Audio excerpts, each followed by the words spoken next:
ಎಲ್ಲರಿಗೂ ನಮಸ್ಕಾರ. ನಾನು ನಿಮ್ಮ ಡಾಕ್ಟರ್ BK ರಾಮಪ್ರವೀಣ್, ಜನತಾ ಆಯುರ್ವೇದ ಹಾಸನ. ಓಂ ನಮಾಮಿ ಧನ್ವಂತರಿ ಮಾದಿದೇವಂ ಸುರಾಸುರೈರ್ವಂದಿತ ಪಾದಪದ್ಮಂ ಲೋಕೆ ಜರಾ ಋಗ್ಭಯ ಮೃತ್ಯುನಾಶಂ ಧಾತಾರಮೇಶಂ ವಿವಿಧೌಷಧೀನ ಧನ್ವಂತರಿ ರಮಾನಾಥಂ ಸರ್ವರೋಗ ನಿವಾರಕಂ ಆಯುರ್ವೇದ ಪ್ರವರ್ತಾರಂ ಒಂದೇ ಪೀಯೂಷದಾಯಕಂ.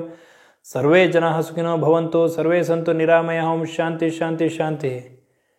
ವೀಕ್ಷಕರೇ, ಇತ್ತೀಚೆಗೆ ಅತಿ ಹೆಚ್ಚು ಜನರು ಅಗಸೆ ಬೀಜನ ಉಪಯೋಗಿಸ್ತಾ ಇದ್ದಾರೆ.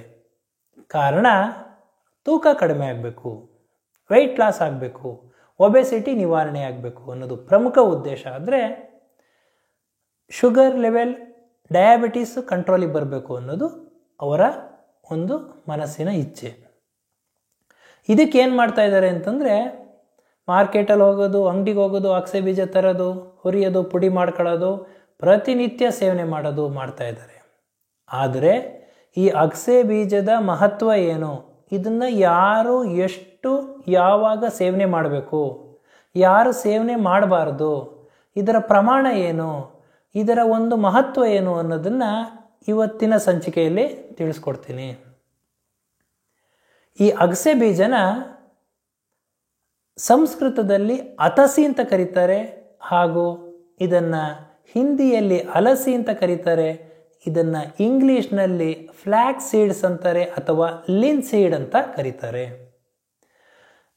ಇದರ ಒಂದು ಟೇಸ್ಟ್, ರಸ ಮಧುರ ತಿಕ್ತ ರಸ ಹೊಂದಿದೆ. ಅಂತಂದರೆ ಸಿಹಿ ಹಾಗೂ ಕಹಿ ರಸ ಉಳ್ಳ ಈ ಒಂದು ಅಗಸೆ ಬೀಜ ಗುಣದಲ್ಲಿ ಗುರು ಸ್ನಿಗ್ಧ ಪಿಚ್ಚಿಲ ಗುಣ ಇದೆ. ಅಂತಂದರೆ ಹೆವಿ ಇರ್ತದೆ ಅಬ್ಸರ್ವ್ ಆಗೋದಕ್ಕೆ, ಹಾಗೂ ಪಿಚ್ಚಿಲ ಹಾಗೂ ಸ್ನಿಗ್ಧ ಗುಣ ಇರೋದ್ರಿಂದ ಜಿಡ್ಡು, ಈ ಆಯಿಲಿ ಅಂಶ ಇದರಲ್ಲಿ ಇರ್ತದೆ. ಇದರ ಒಂದು ವೀರ್ಯ ಉಷ್ಣ ವೀರ್ಯ, ಹಾರ್ಟಿನ್ ಪೊಟೆನ್ಸಿ ಇರ್ತದೆ. ಹಾಗೂ ಇದರ ಒಂದು ಪ್ರಭಾವ ಅಂತಂದರೆ ಇದರ ಆ್ಯಕ್ಷನ್ ವಾಯು ಪಿತ್ತ ಕಫವನ್ನು ಸಮತೋಲನದಲ್ಲಿ ಇಡ್ತದೆ. ಇದನ್ನು ಯಾವ ರೀತಿ ಮೋಡ್ ಆಫ್ ಅಡ್ಮಿನಿಸ್ಟ್ರೇಷನ್ ಅಂತ ಯಾವ ರೀತಿ ಇದನ್ನು ಉಪಯೋಗಿಸ್ಬೇಕು ಅಂದರೆ, ಬಾಹ್ಯವಾಗಿ ಉಪಯೋಗಿಸ್ಬೋದು ಲೇಪದ ಮುಖಾಂತರ, ಆಭ್ಯಂತರ ಅಂತಂದರೆ ಇಂಟರ್ನಲ್ಲಿನೂ ಇದನ್ನು ಸೇವನೆ ಮಾಡಬಹುದು. ಇದರಲ್ಲಿ ಪ್ರಮುಖವಾದ ಪೋಷಕಾಂಶಗಳಿರ್ತದೆ. ಯಾವ್ಯಾವ ಪೋಷಕಾಂಶಗಳು ಅಂದರೆ iron, protein, calcium, potassium, fibre, omega 3 fatty acid, omega 6 fatty acid, alpha linolenic acid ಹೇರಳವಾಗಿ ಇರ್ತದೆ. ಇದರಲ್ಲಿ ಐರನ್ ಇರೋದ್ರಿಂದ, ಹೆಚ್ಚಿರೋದ್ರಿಂದ, ಕಬ್ಬಿಣಾಂಶ ಇರೋದ್ರಿಂದ ರಕ್ತದಲ್ಲಿ ಹಿಮೋಗ್ಲೋಬಿನ್ ಅಂಶನ ಜಾಸ್ತಿ ಮಾಡ್ತದೆ, ರಕ್ತವನ್ನು ಪುಷ್ಟಿಯಾಗಿಡ್ತದೆ. ಪ್ರೋಟೀನ್ ಅಂಶ ಇರೋದ್ರಿಂದ ದೇಹಕ್ಕೆ ಒಂದು ಶಕ್ತಿಯನ್ನು ಕೊಡ್ತದೆ. ಕ್ಯಾಲ್ಶಿಯಂ ಅಂಶ ಇರೋದ್ರಿಂದ ಮೂಳೆಗೆ ಒಂದು ಶಕ್ತಿಯನ್ನು ಕೊಡ್ತದೆ, ಹಾಗೂ ಮೂಳೆ ಸಂಬಂಧಿ ಕಾಯಿಲೆಗಳು ಬರೋದನ್ನು ತಡೀತದೆ. ಹಾಗೂ ಪೊಟ್ಯಾಷಿಯಂ ಅಂಶ ಇರೋದ್ರಿಂದ ಹೃದಯದ ಆರೋಗ್ಯವನ್ನು ಕಾಪಾಡುವಲ್ಲಿ ಸಹಕಾರಿಯಾಗಿದೆ. ಹಾಗೂ ನಾರಿನಂಶ, ಫೈಬರ್ ಅಂಶ ಇರೋದ್ರಿಂದ ದೇಹದಲ್ಲಿ ಜೀರ್ಣಾಂಗದ ಸಮಸ್ಯೆಗಳು ನಿವಾರಣೆಯಾಗಿ ಮಲಬದ್ಧತೆ ನಿವಾರಣೆ ಮಾಡುವಂಥ ಒಂದು ಶಕ್ತಿ ಇದೆ.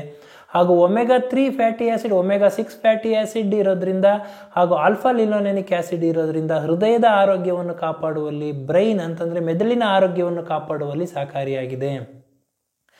ಆಚಾರ್ಯ ಚರಕರು ಸಾವಿರಾರು ವರ್ಷಗಳ ಹಿಂದೆ ಅಗಸೆ ಬೀಜನ ಹೃದಯದ ಆರೋಗ್ಯಕ್ಕೆ, ಮೆದುಳಿನ ಆರೋಗ್ಯಕ್ಕೆ ಹಾಗೂ ಕೆಟ್ಟ ಕೊಬ್ಬನ್ನು ನಿವಾರಣೆ ಮಾಡಲು ಸಹಕಾರಿಯಾಗಿದೆ ಅಂತ ಸಾವಿರಾರು ವರ್ಷಗಳ ಹಿಂದೆನೇ ಹೇಳಿದ್ದಾರೆ. ವೀಕ್ಷಕರೇ, ಅದನ್ನೇ ಅಮೇರಿಕನ್ ಹಾರ್ಟ್ ಅಸೋಸಿಯೇಷನ್, ಇವತ್ತಿನ ದಿನಗಳಲ್ಲಿ ಅಮೇರಿಕನ್ ಹಾರ್ಟ್ ಅಸೋಸಿಯೇಷನ್ ಈ ಒಂದು ಸಂಶೋಧನೆಗಳ ಮುಖಾಂತರ ದೃಢಪಡಿಸಿದೆ. ಅಂತಂದರೆ ಈ ಒಂದು ಒಮೆಗಾ 3 ಫ್ಯಾಟಿ ಆ್ಯಸಿಡ್ಸ್ ಇರೋದ್ರಿಂದ ಹಾಗೂ ಆಲ್ಫಾ ಲಿನೋಲೆನಿಕ್ ಆ್ಯಸಿಡ್ ಇರೋದ್ರಿಂದ ಅಗಸೆ ಬೀಜದಲ್ಲಿ ಆಲ್ಫಾ ಲಿನೋಲೆನಿಕ್ ಆ್ಯಸಿಡ್ ನಾವು ತಿಂದ ನಂತರ, ಅಗಸೆ ಬೀಜ ಸೇವನೆ ಮಾಡಿದ ನಂತರ ದೇಹದಲ್ಲಿ ಇದು APA ಹಾಗೂ EPA ಹಾಗೂ DHA ಆಗಿ ಕನ್ವರ್ಟ್ ಆಗುತ್ತೆ. EPA ಅಂದರೆ ಎಕೋಸಾ ಪೆಂಟೋನೋಯಿಕ್ ಆ್ಯಸಿಡ್ ಆಗಿ ಕನ್ವರ್ಟ್ ಆಗುತ್ತೆ, ಹಾಗೂ DHA ಅಂತಂದರೆ ಡೆಕೋಸಾ ಹೆಕ್ಸೋನೋಯಿಕ್ ಆ್ಯಸಿಡ್ ಆಗಿ ದೇಹದಲ್ಲಿ ಇದು ಕನ್ವರ್ಟ್ ಆಗ್ತದೆ.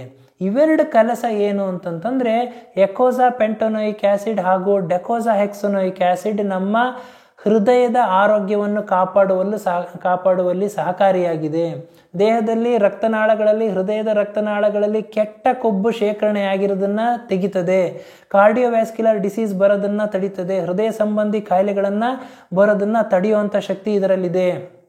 ಹಾಗೂ ಈ ಒಂದು ಡೆಕೋಸಾ ಹೆಕ್ಸೋನೈಕ್ ಆ್ಯಸಿಡ್ DHA ಒಂದು ಕೆಲಸ ಏನು ಅಂತಂದರೆ ಅದು ಯಾವ ರೀತಿ ಕೆಲಸ ಮಾಡ್ತದೆ ಅಂದರೆ ಸಣ್ಣ ಮಕ್ಕಳಲ್ಲಿ ಇನ್ಫ್ಯಾಂಟ್ಸ್ಗಳಲ್ಲಿ ಬ್ರೈನ್ ಡೆವಲಪ್ಮೆಂಟ್ ಬುದ್ಧಿಶಕ್ತಿ ಡೆವಲಪ್ಮೆಂಟ್ ಆಗೋದಕ್ಕೆ ಮೆದುಳು ಒಂದು ಡೆವಲಪ್ ಆಗೋಕ್ಕೆ ಇದು ತುಂಬಾ ಸಹಕಾರಿಯಾಗಿದೆ. ಈ EPA ಹಾಗೂ DHA ಈ ಒಂದು ಮೆದುಳಿನ ಆರೋಗ್ಯ ಕಾಪಾಡುವಲ್ಲಿ, ಹೃದಯದ ಆರೋಗ್ಯವನ್ನು ಕಾಪಾಡುವಲ್ಲಿ, ಕೆಟ್ಟ ಕೊಲೆಸ್ಟ್ರಾಲ್ ಕೆಟ್ಟ ಕೊಬ್ಬು ಶೇಖರಣೆಯಾಗಿರೋದನ್ನು ನಿವಾರಣೆ ಮಾಡುವುದರಲ್ಲಿ ಹಾಗೂ ದೇಹಕ್ಕೆ ಇಮ್ಯುನಿಟಿ ರೋಗ ನಿರೋಧಕ ಶಕ್ತಿಯನ್ನು ನೀಡುವಲ್ಲಿ ಹೆಚ್ಚಿಸುವಲ್ಲಿ ಇದು ಸಹಕಾರಿಯಾಗಿದೆ. ಹಾಗಾಗಿ ಇದರ ಮಹತ್ವವನ್ನು ಸಾವಿರಾರು ವರ್ಷಗಳ ಹಿಂದೆ ನಮ್ಮ ಆಚಾರ್ಯ ಚರಕರು ಹೇಳಿದ್ದಾರೆ. ಅದನ್ನೇ ಈ ಒಂದು ಅಮೇರಿಕನ್ ಹಾರ್ಟ್ ಅಸೋಸಿಯೇಷನ್ನು ಅದನ್ನೇ ದೃಢಪಡಿಸಿದೆ. ಇದರ ಒಂದು ಔಷಧೀಯ ಗುಣಗಳು ಏನು, ಯಾವ ರೀತಿ ಸೇವನೆ ಮಾಡಬೇಕು ಅನ್ನೋದನ್ನು ತಿಳ್ಕೊಳ್ಳೋಣ ವೀಕ್ಷಕರೇ. ಮೊದಲಿಗೆ ಈ ಒಂದು ಉರಿಮೂತ್ರ ಇದ್ದ ಸಂದರ್ಭದಲ್ಲಿ ಅಗಸೆ ಬೀಜವನ್ನು ರಾತ್ರಿ ತಣ್ಣೀರಿನಲ್ಲಿ ನೆನೆ ಹಾಕಬೇಕು. ತಣ್ಣೀರಲ್ಲಿ ನೆನೆ ಹಾಕಿ ಬೆಳಗ್ಗೆ ಎದ್ದ ತಕ್ಷಣ ಅದನ್ನು ಚೆನ್ನಾಗಿ ಅರ್ದು ಅದನ್ನು ಸೋಸಿ ಆ ಒಂದು ನೀರು ಕುಡಿಯೋದ್ರಿಂದ ಈ ಉರಿಮೂತ್ರದ ಸಮಸ್ಯೆ, ಕಿಡ್ನಿ ಸಮಸ್ಯೆ, ಯೂರಿನರಿ ಟ್ರ್ಯಾಕ್ಟ್ ಇನ್ಫೆಕ್ಷನ್ ಸಮಸ್ಯೆ ನಿವಾರಣೆ ಆಗ್ತದೆ.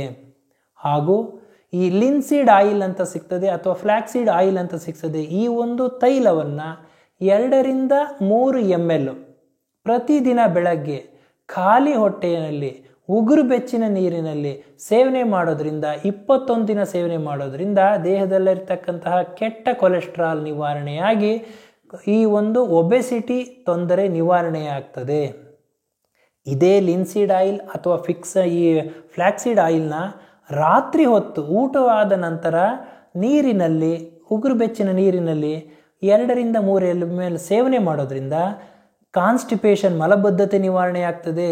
ಪೈಲ್ಸ್ ಹಾಗೂ ಈ ಒಂದು ಹೆಮರೈಡ್ಸ್ ಅಂತ ಏನು ಹೇಳ್ತೀವಿ ಈ ಒಂದು ತೊಂದರೆಗಳು ಹಾಗೂ ಇರಿಟೇಬಲ್ ಬೌಲ್ ಸಿಂಡ್ರೋಮ್ ಈ ತೊಂದರೆಗಳು ನಿವಾರಣೆ ಆಗ್ತದೆ.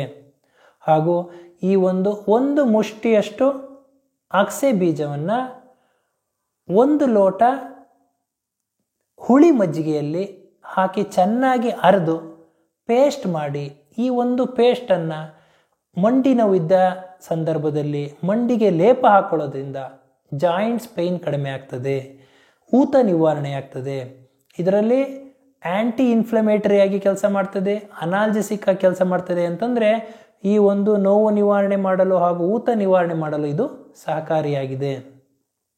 ಇನ್ನು ಈ ಒಂದು ಅಗಸೆ ಬೀಜ ಚೂರ್ಣ, ಜೀರಿಗೆ ಚೂರ್ಣ ಹಾಗೂ ಮೆಂತ್ಯ ಚೂರ್ಣ 3 ಮಿಶ್ರಣ ಮಾಡಿ ಇಟ್ಕೊಂಡು ಇದನ್ನು 2 ದಿನಕ್ಕೆ ಒಂದು ಸತಿ ಮಜ್ಜಿಗೆಯಲ್ಲಿ ಸೇವನೆ ಮಾಡೋದ್ರಿಂದ ಜೀರ್ಣಾಂಗದ ಸಮಸ್ಯೆಗಳು, ಮಲಬದ್ಧತೆ, ಈ ಕಾನ್ಸ್ಟಿಪೇಷನ್, ಹೊಟ್ಟೆ ಉಬ್ರ, ಈ ಬ್ಲೋಟಿಂಗ್ ಅಬ್ಡಮನ್ ಅಂತ ಏನು ಹೇಳ್ತಾರೆ, ಅಜೀರ್ಣ, ಈ ಒಂದು ಸಮಸ್ಯೆಗಳು ನಿವಾರಣೆಯಾಗ್ತದೆ. ಹಾಗೂ ಈ ಒಂದು ಅಗಸೆ ಬೀಜವನ್ನು ಸ್ವಲ್ಪ ಹುರಿದು ತದನಂತರ ಅದನ್ನು ಚೂರ್ಣ ಮಾಡಿ ಈ ಚೂರ್ಣವನ್ನು 2 ದಿನಕ್ಕೆ ಒಂದು ಸತಿ ಉಗುರು ಬೆಚ್ಚಿನ ನೀರಿನಲ್ಲಿ ಸೇವನೆ ಮಾಡೋದ್ರಿಂದ ಈ ಕೆಟ್ಟ ಕೊಲೆಸ್ಟ್ರಾಲ್ಗಳು ನಿವಾರಣೆ ಆಗ್ತದೆ ಹಾಗೂ ಜೀರ್ಣಾಂಗದ ಸಮಸ್ಯೆಗಳು ನಿವಾರಣೆ ಆಗ್ತದೆ. ಈ ಒಂದು ಅಗಸೆ ಬೀಜದಲ್ಲಿ ಇಷ್ಟೆಲ್ಲ ಔಷಧೀಯ ಗುಣಗಳಿದೆ. ಆದರೆ ಇದನ್ನು ಯಾರು ಸೇವನೆ ಮಾಡಬಾರ್ದು ಅಂತಂದರೆ ಇದು ಉಷ್ಣವೀರ್ಯ ಆಗಿರೋದ್ರಿಂದ ಬ್ಲೀಡಿಂಗ್ ಡಿಸಾರ್ಡರ್ಗಳಲ್ಲಿ ಸೇವನೆ ಮಾಡಬಾರ್ದು. ಯಾವುದೇ ಒಂದು ರಕ್ತಸ್ರಾವ ಇದ್ದ ಸಂದರ್ಭದಲ್ಲಿ ಮೂಗಿನಲ್ಲಿ ರಕ್ತಸ್ರಾವ ಇರಬಹುದು ಅಥವಾ ಹೆಣ್ಣು ಮಕ್ಕಳಲ್ಲಿ ಪೀರಿಯಡ್ಸ್ ಟೈಮಲ್ಲಿ ಅತಿಯಾದ ರಕ್ತಸ್ರಾವ ಇದ್ದ ಸಂದರ್ಭದಲ್ಲಿ, ಪ್ರೆಗ್ನೆನ್ಸಿಯಲ್ಲಿ, ಲ್ಯಾಕ್ಟೇಷನಲ್ಲಿ ಅಂತಂದರೆ ಹಾಲುಣಿಸ್ತಾ ಇರತಕ್ಕಂತಹ ತಾಯಂದರು ಇದನ್ನು ಸೇವನೆ ಮಾಡಬಾರ್ದು. ಉಷ್ಣವೀರ್ಯ ಇರೋದ್ರಿಂದ ಉಷ್ಣಾಂಶ ಇನ್ನೂ ಹೆಚ್ಚಿಗೆ ಆಗಿ ಇದು ಉಷ್ಣ ಸಂಬಂಧಿ ಕಾಯಿಲೆಗಳನ್ನ ತಂದುಕೊಡ್ತದೆ. ಆದ್ದರಿಂದ ಇಂಥ ಸಮಯದಲ್ಲಿ ಇದನ್ನು ಸೇವನೆ ಮಾಡಬಾರ್ದು. ಹಾಗೂ ಇದು ಔರುಷ್ಯ ಅಂತ ಹೇಳಿದ್ದಾರೆ ಆಯುರ್ವೇದದಲ್ಲಿ ಚರಕಾಚಾರ್ಯರು. ಅಂತಂದರೆ ಇದು ಲೈಂಗಿಕ ಶಕ್ತಿಯನ್ನು ಕಡಿಮೆ ಮಾಡ್ತದೆ, ವೀರ್ಯಾಣುವಿನ ಸಂಖ್ಯೆಯನ್ನು ಕಡಿಮೆ ಮಾಡ್ತದೆ. ಹಾಗಾಗಿ ಕೆಲವೊಬ್ರು ಏನು ಮಾಡ್ತಾರೆ, ವೆಯ್ಟ್ ರೆಡ್ಯೂಸ್ ಆಗಬೇಕು ಅಂತ ಪ್ರತಿನಿತ್ಯ ಯಾವಾಗಲೂ ಈ ಅಗಸೆ ಬೀಜ ಚೂರ್ಣ, ಅಗಸೆ ಬೀಜ ಸೇವನೆ ಮಾಡೋದು ಮಾಡ್ತಾರೆ. ಆದರೆ ಇದನ್ನು ನಿಯಮಿತವಾಗಿ ಉಪಯೋಗಿಸ್ಬೇಕು. ವಾರದಲ್ಲಿ 3 ದಿನ ಮಾತ್ರ ಉಪಯೋಗಿಸ್ಬೇಕಾಗ್ತದೆ. ಈ ಒಂದು ಅಗಸೆ ಬೀಜದ ಚೂರ್ಣವನ್ನೇ ಆಗಲಿ ಅಗಸೆ ಬೀಜವನ್ನೇ ಆಗಲಿ ಇದನ್ನು ಉಪಯೋಗಿಸ್ಬೋದು. ಬಾಹ್ಯವಾಗಿ ನೀವು ಉಪಯೋಗಿಸ್ಬೋದು ವೀಕ್ಷಕರೇ. ಆದರೆ ಆಭ್ಯಂತರವಾಗಿ ಇಂಟರ್ನಲಿ ನೀವು ತಗೋಬೇಕು ಅಂತಂದರೆ ಎಲ್ಲರೂ ಏನು ಅನ್ಕೊಂಡ್ಬಿಟ್ಟಿರ್ತಾರೆ, ನಾವು ವೆಯ್ಟ್ ರಿಡ್ಯೂಸ್ ಆಗಬೇಕು, ಒಬೆಸಿಟಿ ಕಡಿಮೆ ಆಗಬೇಕು, ತೂಕ ಕಡಿಮೆ ಆಗಬೇಕು ಅಂತ ಅಂದ್ಬಿಟ್ಟು ದಯವಿಟ್ಟು ಪ್ರತಿನಿತ್ಯ ನೀವು ಅಗಸೆ ಬೀಜ ಚೂರ್ಣನೇ ಆಗಲಿ ಅಗಸೆ ಬೀಜನೇ ಆಗಲಿ ಸೇವನೆ ಮಾಡಬೇಡಿ. ವಾರದಲ್ಲಿ 3 ದಿನ ಸಾಕು, 1 ಚಮಚ ಸಾಕಾಗ್ತದೆ. ಆದ್ದರಿಂದ ಇದನ್ನು ನಿಯಮಿತವಾದ ಪ್ರಮಾಣದಲ್ಲಿ ನಾನು ಹೇಳಿರತಕ್ಕಂಥ ಸಮಯದಲ್ಲಿ ಸೇವನೆ ಮಾಡಿದ್ರೆ ತುಂಬಾ ಒಳ್ಳೆಯದು. ಇದರಲ್ಲಿ ಹಲವಾರು ಒಂದು ತೊಂದರೆಗಳನ್ನ ನಿವಾರಣೆ ಮಾಡೋ ಶಕ್ತಿ ಇರ್ತದೆ. ದೇಹದಲ್ಲಿ ಕೆಟ್ಟ ಕೊಲೆಸ್ಟ್ರಾಲ್ನ ನಿವಾರಣೆ ಮಾಡ್ತದೆ, ರಕ್ತದೊತ್ತಡವನ್ನು ನಾರ್ಮಲಿಗೆ ತರ್ತದೆ, ಹಾಗೂ BP ನಾರ್ಮಲ್ ಮಾಡೋದ್ರಿಂದ ಇದು ಒಂದು ಹೃದಯದ ಆರೋಗ್ಯವನ್ನು ಕಾಪಾಡ್ತದೆ. It is a proven drug for treating atherosclerosis ಅಂತ ಹೇಳಿದ್ದಾರೆ. ಅಂತಂದರೆ ಇದು ಒಂದು ಪ್ರೂವ್ ಆಗಿರ್ತಕ್ಕಂಥ ಒಂದು ಡ್ರಗ್. ಅಥಿರೋಸ್ಕ್ಲಿರೋಸಿಸ್ ಅಂದರೆ ರಕ್ತನಾಳಗಳೇ ಶೇಖರಣೆ ಆಗಿರ್ತಕ್ಕಂಥ ಕೆಟ್ಟ ಕೊಲೆಸ್ಟ್ರಾಲ್ನ ತೆಗೆಯೋದ್ರಲ್ಲಿ, ಒಬೆಸಿಟಿ ಕಡಿಮೆ ಮಾಡೋದ್ರಲ್ಲಿ, ಹೃದಯದ ಆರೋಗ್ಯವನ್ನು ಕಾಪಾಡುವಲ್ಲಿ ಇದು ಸಹಕಾರಿಯಾಗಿರ್ತಕ್ಕಂಥ ಬೆಸ್ಟ್ ಡ್ರಗ್ ಅಂತ ಹೇಳಿದ್ದಾರೆ.